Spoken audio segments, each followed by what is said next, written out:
Gracias por seguir con nosotros en este Al Filo y vamos a hablar un poco de economía y para eso pues un poco de economía, de los aspectos electorales también y todo este movimiento que hay en todo el país porque los partidos pues están todos de alguna manera en acción con respecto pues a elegir candidatos temprano, pero en esta primera parte de esta conversación que vamos a sostener con el dirigente de la Fuerza del Pueblo, Juan Ramón Mejía. Él es economista del área de la Secretaría de Economía de ese partido.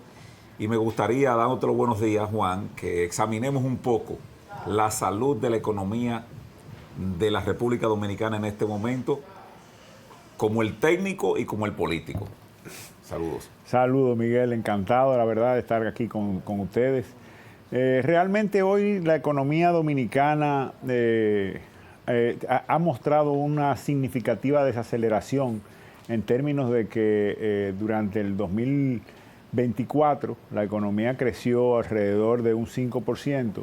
Sin embargo, hemos visto cómo en este año ha comenzado a desacelerarse, llegando hasta el 2.7% en la última cifra que publicó el Banco Central en abril. Eso quiere decir que la economía ha venido desacelerándose, que hay aspectos que no están suficientemente bien en cuanto a la producción, en cuanto al desarrollo del país.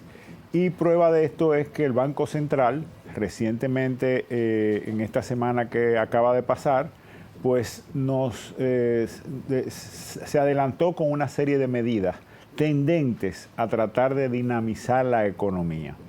Eso fue el lunes pasado que el gobernador del Banco Central y la Junta Monetaria anunció una serie de medidas en las que aumentaban la liquidez en 81.000, o sea, liberaban de encaje 81.000 millones de pesos del encaje legal. Una economía que por lo visto también en esta semana que para algunos empezamos, para otros cerramos, porque algunos entienden que la semana empieza el domingo, pero bueno, la jornada laboral empieza el lunes. Sí. Esta semana que cerramos, de este domingo 22, pues el propio Banco Central también revisó a la baja nueva vez, creo que por cuarta o quinta ocasión, la proyección del crecimiento.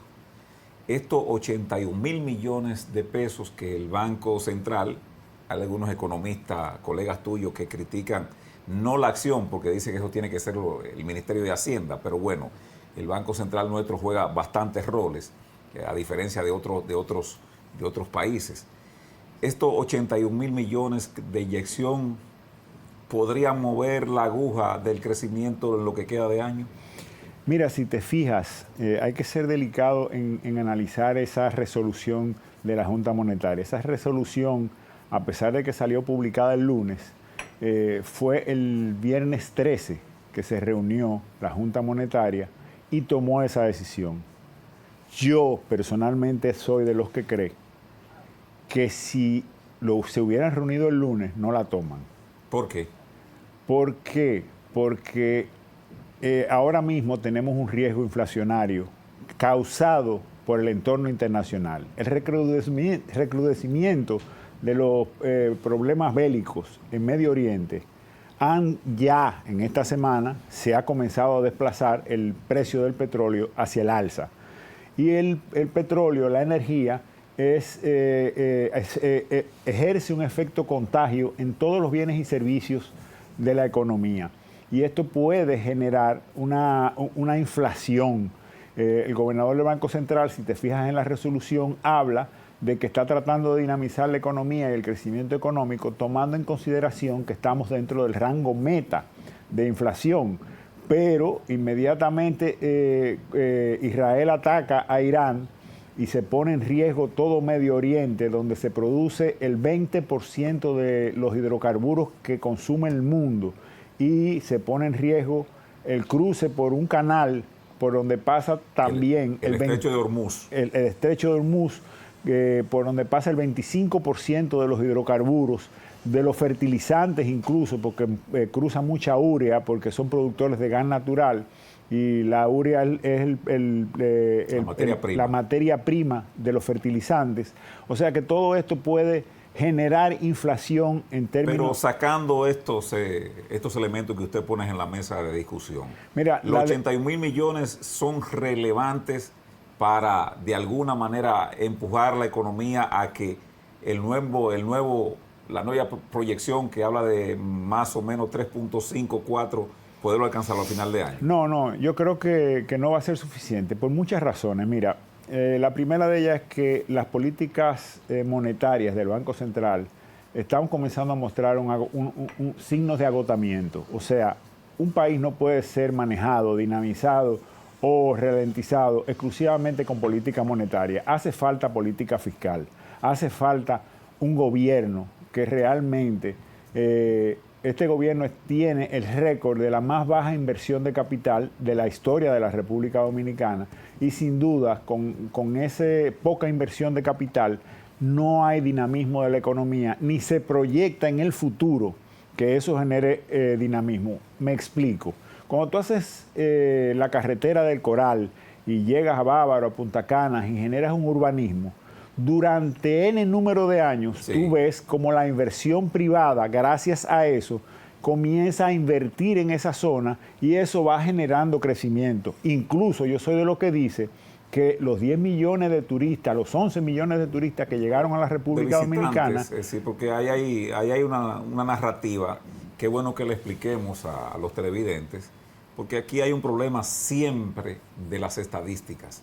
Y en este caso no hay 10 millones de turistas porque está muy claro lo que dice la Organización Internacional de Turismo. Nos desviamos del tema, pero es como, ¿verdad?, como un poco de pedagogía. Sí. Una cosa es el visitante y otra cosa es el turista. Aquí llegan 10, 11, 9 millones entre turistas y visitantes, con un componente muy alto de visitantes. Sí, y más cuando crece el turismo o el visitante que viene en buques. ¿El familiar? ¿Y el familiar? No, en familiares, el dominicano ausente y los buques que apenas no pernotan prácticamente en el país. Pero independientemente de eso, ha crecido el número de visitantes, porque muchos de esos visitantes son familiares, pero hacen algún nivel de turismo en la República Dominicana. Y eso ha sido por el desarrollo que se generó gracias a la inversión en obras de capital que hizo gobiernos anteriores. También ahí hay un rezago cuando uno mira las estadísticas de los turistas que están llegando al país en lo que van los primeros 5 meses de este año, y hay un rezago en comparación con el año anterior. Todo esto, ¿a qué se debe? Porque también quisiera también que tú me analizaras por qué pasamos de ser la economía centroamericana número 4 en crecimiento el año pasado, solamente por debajo de Panamá.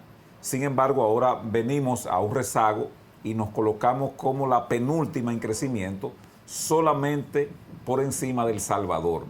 ¿Qué cambio de un año a otro ha pasado? Porque Panamá sigue liderando, Costa Rica muy bien, Guatemala y otros países centroamericanos relativamente bien, pero nosotros mal comparado con el 2024. Yo te reitero, yo entiendo que hay un agotamiento de las políticas monetarias. Un país no puede crecer exclusivamente con política monetaria. Hace falta una inversión de capital, un dinamismo en la construcción que genere crecimiento en el momento, porque cuando estás construyendo generas inversión, generas compras, generas dinamismo de la economía, generas aumento de la liquidez en las manos de las personas y además de eso en el futuro generas ingresos. Mira qué pasa ahora mismo con ese factor que tú dices que hemos bajado en turismo y con las medidas monetarias que tomó el Banco Central. En este momento el Banco Central hizo una medida exclusivamente para tratar de hacer crecer la economía, arriesgando los riesgos de inflación, pero al estallar el conflicto bélico en Israel y Irán, en el Medio Oriente, vemos que se aumenta más el riesgo de inflación producto de que los hidrocarburos ya comenzaron a subir. Pero adicionalmente, nosotros estamos en una temporada baja turística y adicionalmente tenemos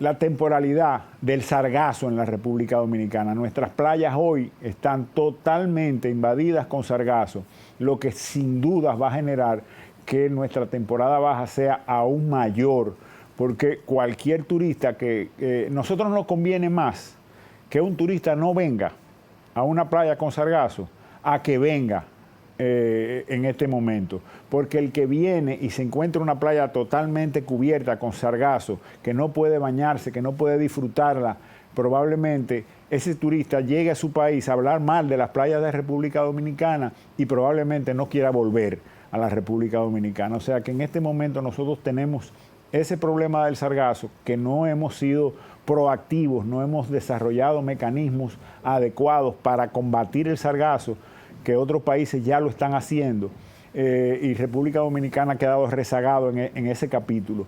Todo eso trae como consecuencia que el tipo de cambio pueda subir. ¿Por qué? Aumento de las importaciones debido a los precios del hidrocarburo y reducción de la entrada de divisas porque baja el turismo por el mismo verano. Además, una dinamización por los recursos que inyecta el Banco Central. Tú me decías si esos recursos realmente pueden dinamizar la economía. Mira, en la República Dominicana el sistema financiero está muy sano. Tengo que decir que después de las normas prudenciales que se hicieron en el 2003, 2004, producto de la crisis financiera que tuvimos en esos años, esas normas prudenciales han generado un clima de estabilidad y desarrollo sano de nuestro sistema financiero. Sin embargo, el más reciente informe, aunque está por debajo de la media latinoamericana, ustedes los economistas le llaman un poco estresado el pago, según lo que ha proyectado la propia superintendencia de banco. Sí, es decir, ¿tiene alguna conexión con el crecimiento mediatizado económico que tiene la República Dominicana eso, o no? Claro, cuando la economía deja de crecer, cuando la economía deja de estar dinámica, cuando las tasas de interés no bajan, como de hecho no han bajado en la República Dominicana, tenemos la consecuencia de que eso genera mora en los préstamos. Eso genera que muchas empresas no estén generando las ganancias que proyectaron porque hay bajo crecimiento, y eso le genera que se atrasen y puede haber estrés. Pero lo peor que está pasando es que la banca, más que prestar, está haciendo tesorería. La banca, el sistema financiero de la República Dominicana está haciendo mucha tesorería. Los economistas tienen unos lenguajes que son comprensivos para una parte. Lo explico.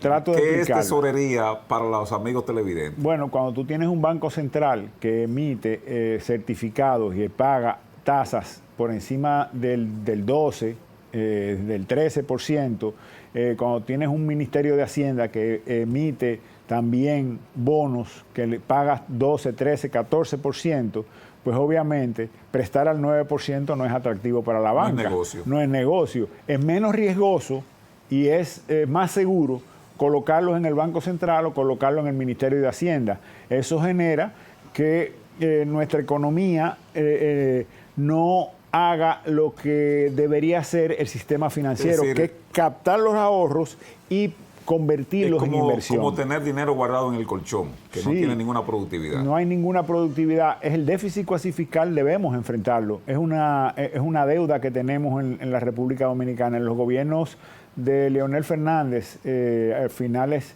de su último periodo, se hizo una ley de capitalización del Banco Central, y el gobierno de Leonel Fernández, en los 2 años que tuvo, cumplió con esa ley. El gobierno de Danilo Medina no cumplió con los compromisos de capitalización del Banco Central. Este gobierno no lo había estado haciendo el año pasado, no de acuerdo a la ley, pero sí hizo alguna capitalización del Banco Central, hizo alguna inversión. El presidente ya lo ha repetido tantas veces, de que a su gobierno le rinde el dinero, le rinde los cuartos, cada vez que le preguntan, y él lo hace eso, diríamos, endilgándole en gran medida al gobierno pasado, que él hace mucho con poco. La cantidad de préstamos que ha tomado este gobierno, ¿a qué monto asciende y cómo se ha reflejado eso? Porque también vi una información del periódico El Dinero de que el 72% de los proyectos que se le acreditó dinero para el 25 tienen cero, o sea, no han ejecutado un peso, esos 72% de la ejecución. Vamos a explicar. Sí, por favor. Al presidente Luis Abinader les rinden los chelitos. Les rinden los cuartos, dice él. Y ha roto 2 récords. ¿Cuáles? El primer récord que rompió es el nivel de endeudamiento de la República Dominicana. O sea, ha tomado más préstamos que ningún gobierno año por año. Pero adicionalmente rompió otro récord. la más baja inversión de capital de la historia de la República Dominicana. ¿Usted cree que rinden los chelitos? No, y tiene otro récord. Las mejores recaudaciones de la historia de la República Dominicana. Recaudó más, tomó más préstamos y está construyendo menos que todos los gobiernos. ¿Qué quiere decir? Que el gobierno de Luis Abinader y del PRM solo invierte, solo gasta nuestros recursos en gastos corrientes, en ayudas sociales, en publicidad, en publicidad, en cariñitos, en sobre evaluaciones, porque ahí en Moca ahora mismo la circunvalación de Moca no se ve avance y está triplicado. El que ganó la licitación ha recibido el triple de lo que debió, con lo que él se comprometió a hacer la obra, y todavía no la ha terminado. Y el control político de la oposición en ese sentido, porque si hay 72% de los proyectos, es decir, de 100 que se planificaron, el 72% no ha ejecutado un peso. El control político en el Senado... Es ahí que se describe por qué la economía no crece.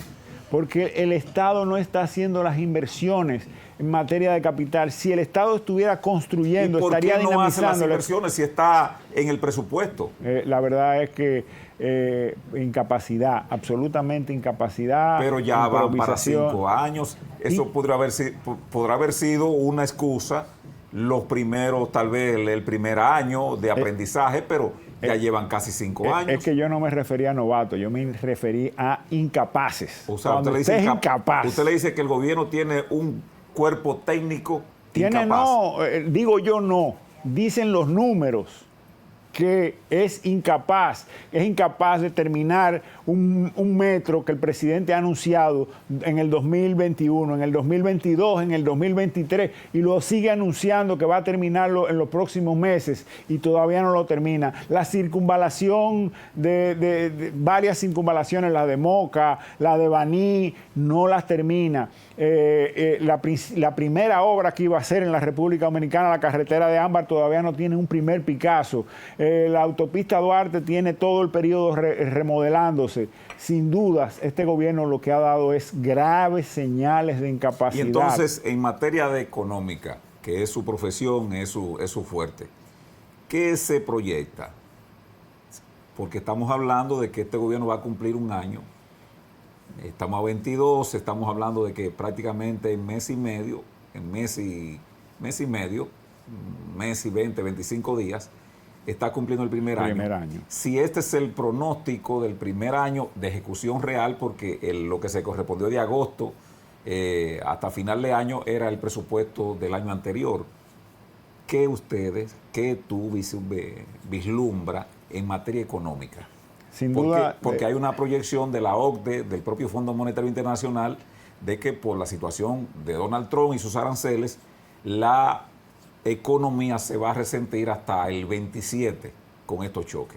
Mira, lo peor de la política de Trump es que son impredecibles. O sea, no podemos pensar que el presidente Trump está en camino a y que sus políticas son, porque todos los días cambia de opinión, todos los días tiene diferencias. Lo que hay es incertidumbre, y en un mercado con incertidumbre se rezaga la inversión, se rezaga todos los agentes económicos, se quedan a la espera, no toman decisiones porque decidir es sobre certidumbre, y tú no tienes certidumbre con el presidente Trump. Sin duda eso va a afectar a la República Dominicana, pero lo que principalmente está afectando es cuando tú no estás creciendo tu capacidad de pago como país, porque hay una baja inversión, porque hay un bajo nivel de desarrollo y va a generar un bajo crecimiento. Sin embargo, la deuda está creciendo más aceleradamente. Eso, sin duda, va a traer como consecuencia problemas. El problema migratorio no deja de ser un factor. Nosotros tenemos una deuda social en la República Dominicana con los dominicanos, y en la medida que nosotros estemos dándole salud y estemos dándole escolaridad y estemos dándole ayuda social al pueblo haitiano, en esa misma medida estamos sacrificando lo que podíamos estar haciendo con los dominicanos. Vamos a una pausa. Luego de ellas, pues vamos a examinar. Me gustaría que usted me diera una visión con respecto, pues, a los planes que ha esbozado el gobierno con respecto si se quiera, un relanzamiento en el plano de las ejecuciones, se anuncian proyectos, pero eso será después de la pausa, cuando regresemos con este Al Filo.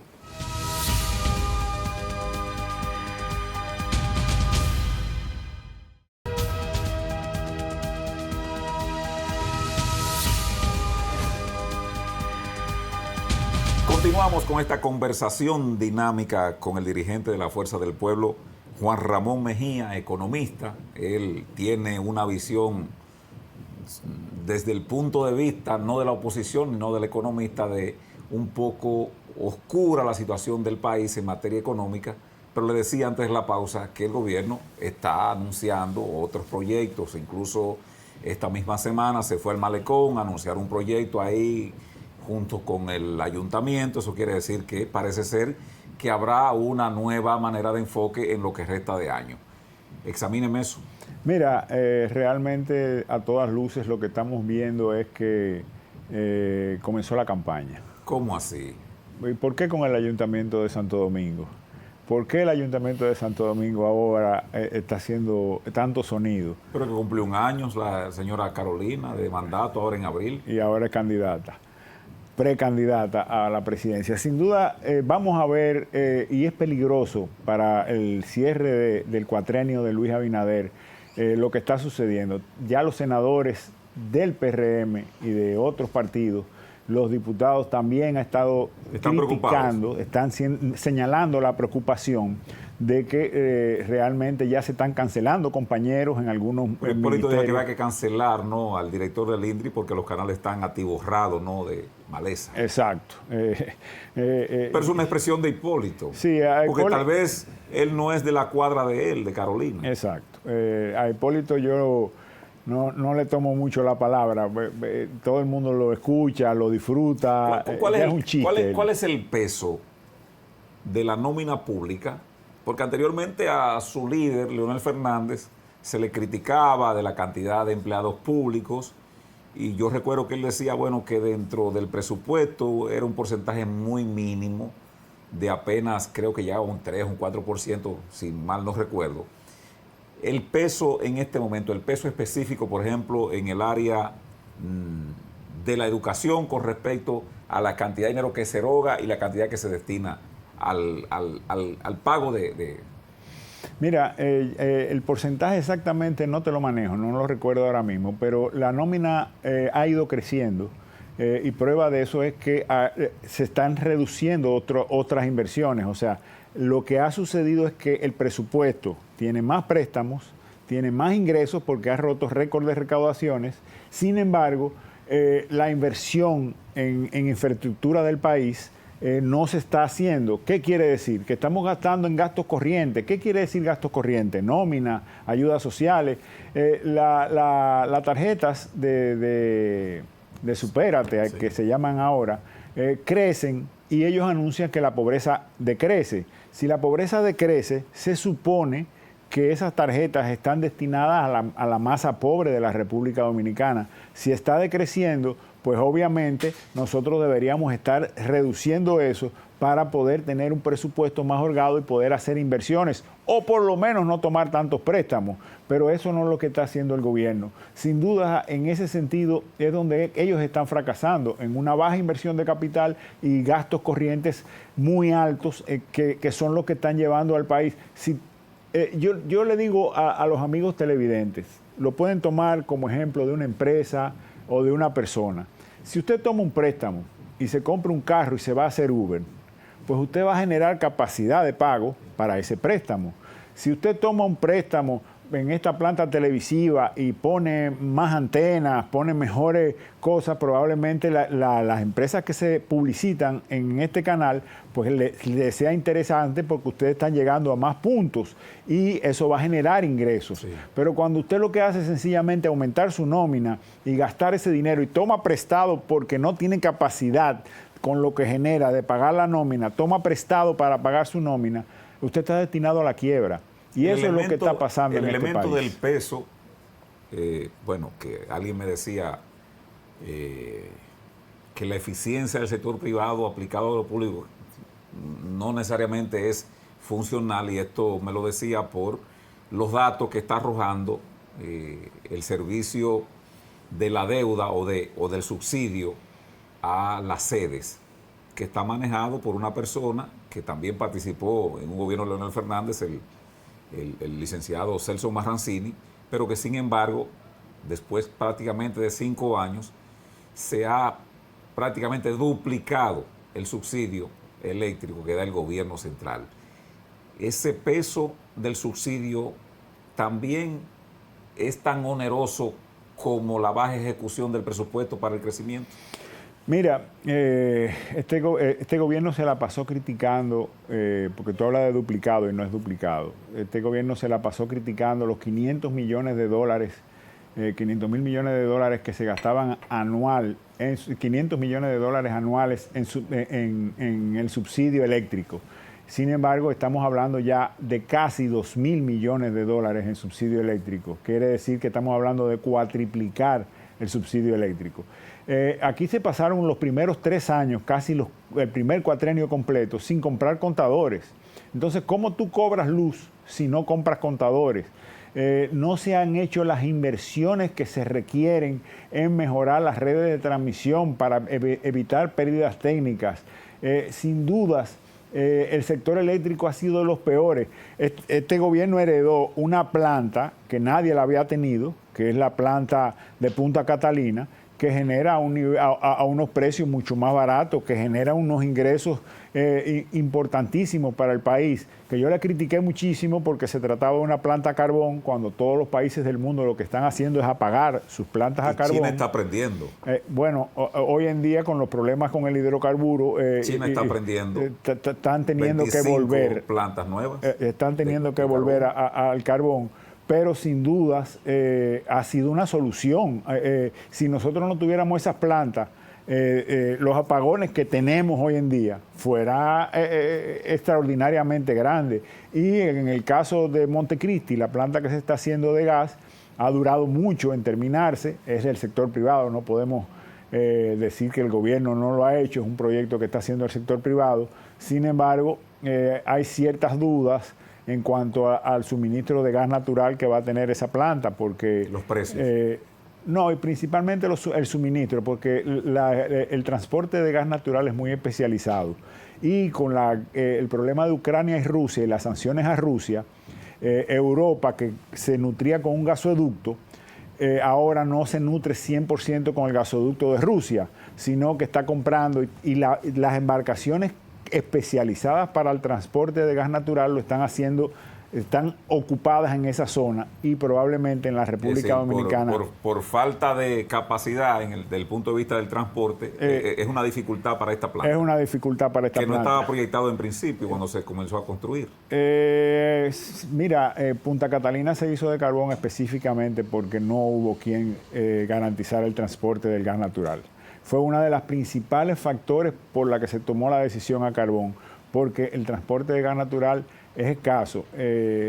Sin embargo, entiendo que ese grupo que lo está haciendo allá ha identificado y ha podido adquirir un buque que todavía no está terminado, pero está en proceso de construcción. Es la información privilegiada que tengo, es una información privilegiada. Y las acciones que ha anunciado el señor Celso Marrancini, por ejemplo, los administradores ya pasaron a ser eminentemente, como él le llama, técnicos, porque anteriormente pues en Edesur estuvo el señor Milton Morrison, que aunque es un técnico del área, pero bueno, es un enganchado a político, y dicen algunos que se perdió un buen técnico y se ganó un mal político, por eso lo dicen algunos, no yo.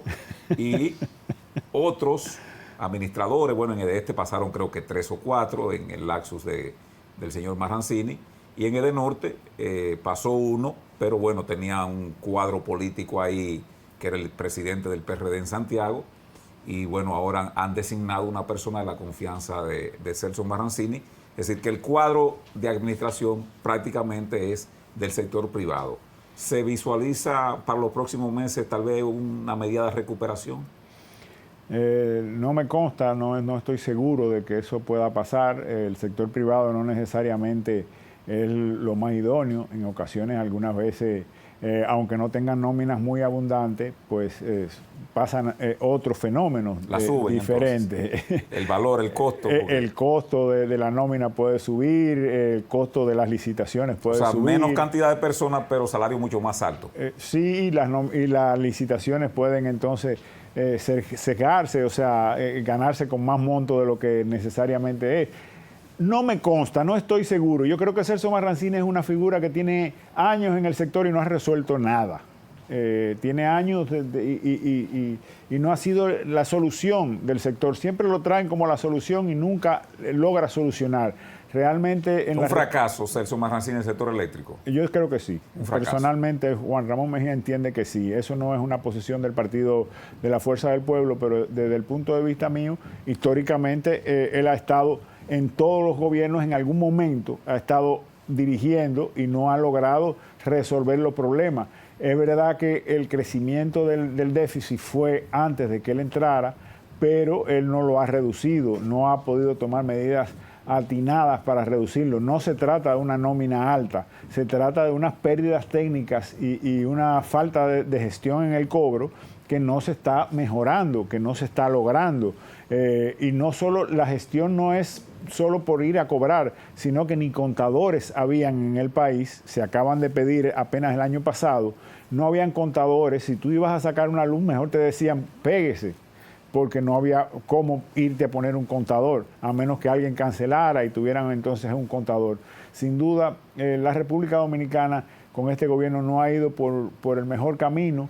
Debemos buscar experiencia, debemos buscar cómo reenfocar la economía, cómo relanzar la economía con el sector, con la inversión pública. Entiendo que lo que se está haciendo en Pedernales es importante. No se está haciendo a la velocidad que debería, sino a la velocidad del PRM, que son bastante lentas, pero yo estuve visitando la provincia de Pedernales y estuve viendo ahí en Bahía de las Águilas, y lo que se está haciendo realmente es impresionante.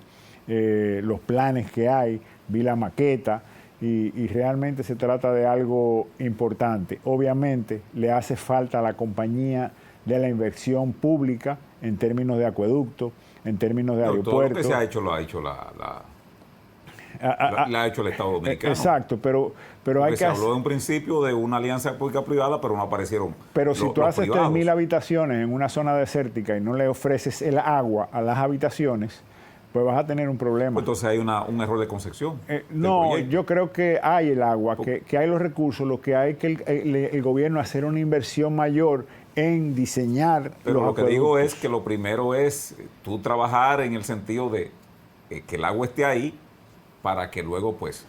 Sí, debería ser así, pero se puede hacer concomitantes. Ya. Se puede hacer concomitantes. Lo que es importante es que ya los hoteles van avanzados, falta mucho, pero van avanzados, y yo creo que es hora de que el gobierno comience a pensar en eso, comience a pensar en el aeropuerto, comience a pensar en que realmente... la carretera de Paraíso. Esa carretera hay que terminarla, tiene algunos tramos intervenidos, pero no veo que esté avanzando a la velocidad que requiere. Permítame irme al plano partidario, porque usted ha hecho un cuadro aquí, un recuento de una catástrofe en el país. Es decir, para usted no hay nada bueno en el gobierno, no sé, usted no ve prácticamente de que el gobierno haya tenido alguna actividad que tenga alguna luz. Entonces, a partir de ahí hay mucha gente que dice que su partido, la Fuerza del Pueblo, prácticamente está cerrado y que no hay una constancia de oposición, más bien es un acompañamiento, porque el presidente Fernández ha estado con esto del diálogo de Haití, y entonces dice que el presidente Abinader estratégicamente le ha cargado un dado tanto al presidente Medina, que no tiene posibilidad de ser candidato, el único que puede ser candidato es Leonel Fernández, y entonces desde ese punto de vista hay muchas críticas a las acciones de su partido. Mira, sin duda nuestro partido está haciendo cosas importantes y que son mandatorias por los estatutos del partido y las leyes. Nosotros estamos en un proceso de elegir nuestras autoridades internas en el partido, y eso ha generado si bien no un nivel de oposición adecuado, un dinamismo interno. O sea, en el partido donde no pueden caminar y masticar chicle, es decir, hacer oposición y hacer su congreso. Yo estoy aquí haciendo oposición. Ya. Y de aquí me voy a Santo Domingo Este, que soy el encargado de la comisión electoral en Santo Domingo Este, y tengo que ir allá a organizar y a tratar de que estemos listos para cuando el partido nos dé la fecha donde se va a hacer las elecciones, tengamos todo el montaje. Son elecciones, porque lo que a mí me han dicho que hay un proceso, ¿cómo se llama?, de consenso. Es decir, tú aspiras, quítate tú, porque yo tengo mayor preeminencia.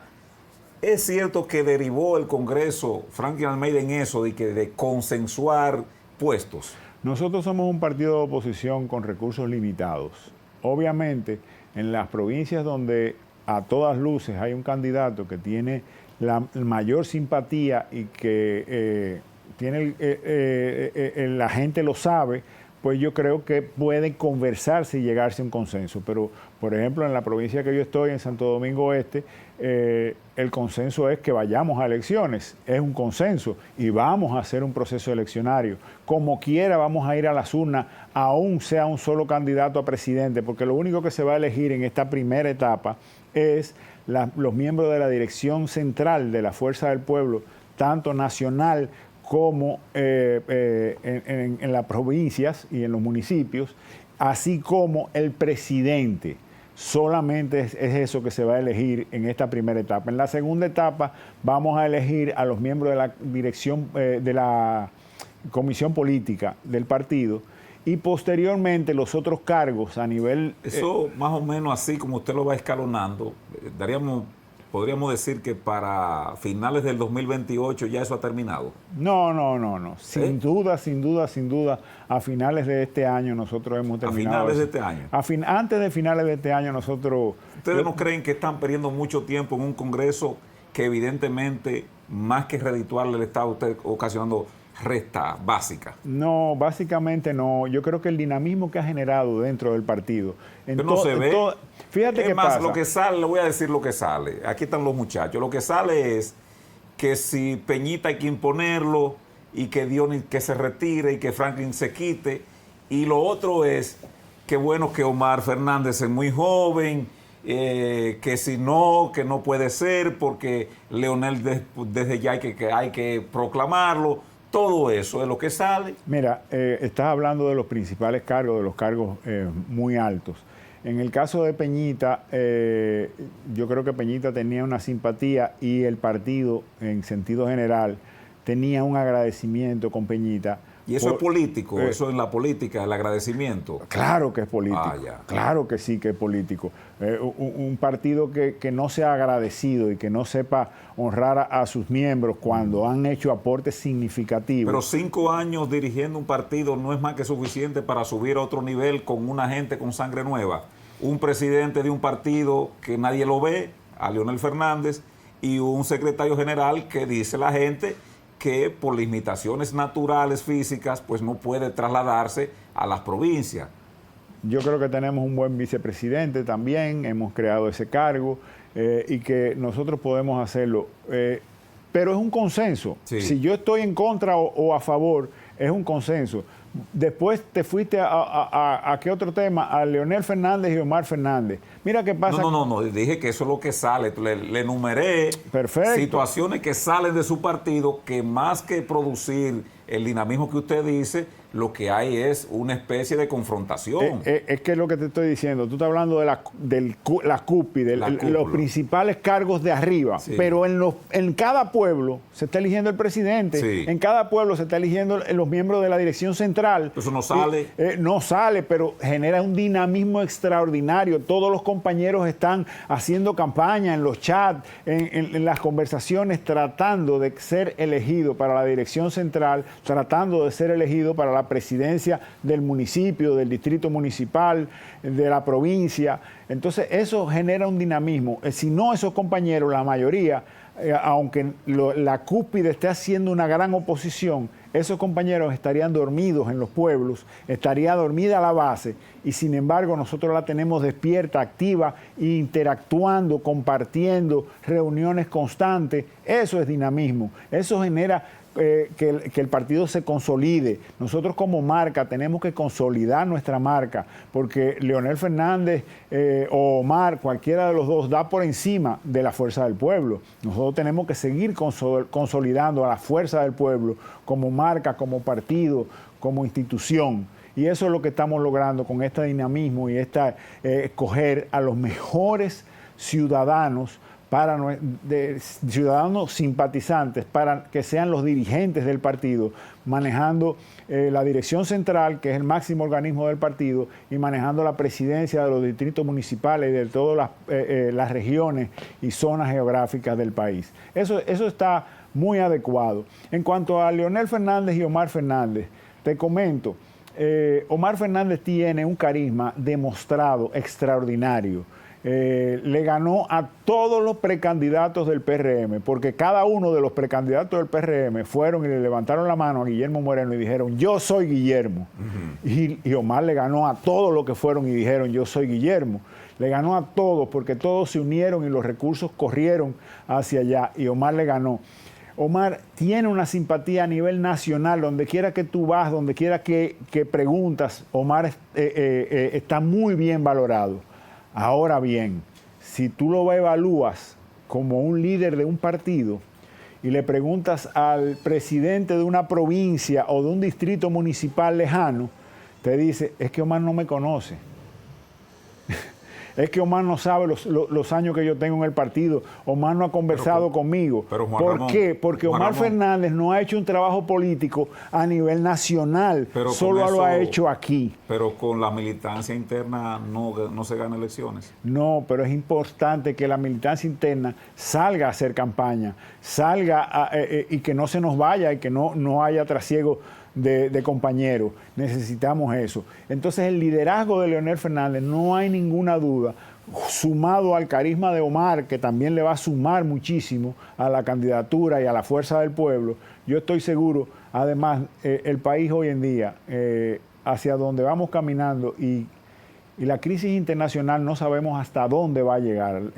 Nosotros estamos viendo Pakistán y la India en conflicto, Ucrania y Rusia en conflicto, estamos viendo Israel e Irán en conflicto, y en todos esos conflictos vemos como otros países están por unirse, sumarse a esos conflictos, y sin duda eso es muy riesgoso para la República Dominicana y para el mundo. Yo creo que la experiencia de Leonel Fernández es indispensable para salvar el desarrollo, el continuar del desarrollo de la República Dominicana en el crecimiento económico. Muchas gracias, Juan Ramón Mejía. Gracias a ti, Miguel, por esta visita encantado. Y esta conversación, dirigente del partido Fuerza del Pueblo, que nos ha acompañado pues en este domingo. A ustedes en su Fuerza del Pueblo les deseamos éxito, que concluyan bien su congreso, Franklin Almeida. A ustedes quédense ahí.